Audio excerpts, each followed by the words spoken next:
Can China dominate India?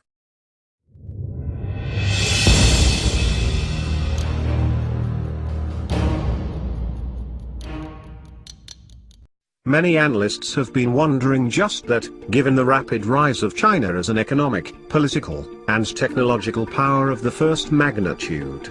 China, by all accounts, is a superpower in the making.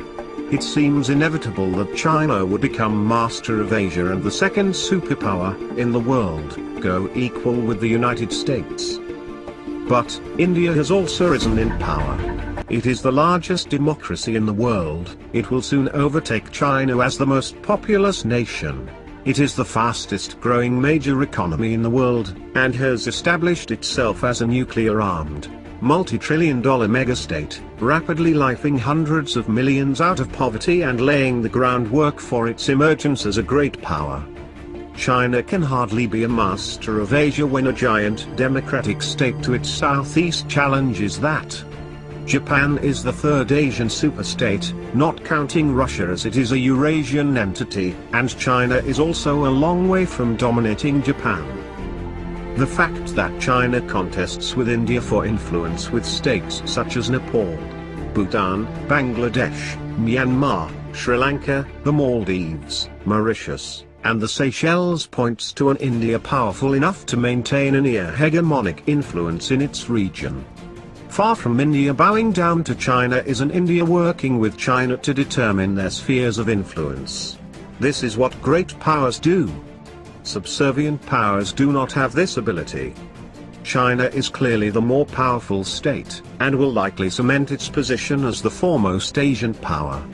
It will hold an edge in global influence, military power, economic might, and geopolitical structures.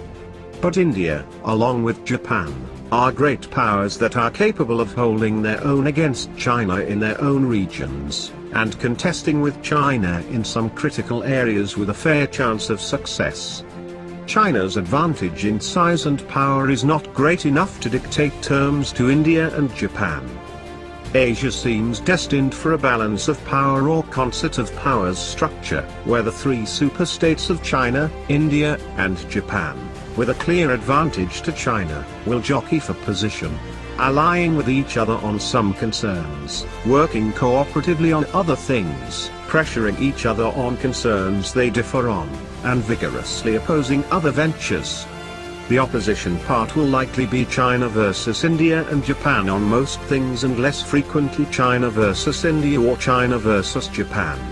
Given the balance of power in Asia, the three states will work hard through diplomatic, political, and economic means to contest with each other, hopefully avoiding a catastrophic great power war breaking out in Asia, with dire consequences for the world.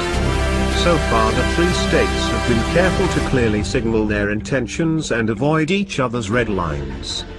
They have also established deconfliction protocols, and all of them are old and experienced civilizations. So there is a decent chance that a peaceful working order in Asia can be established between these once and future Eastern powers.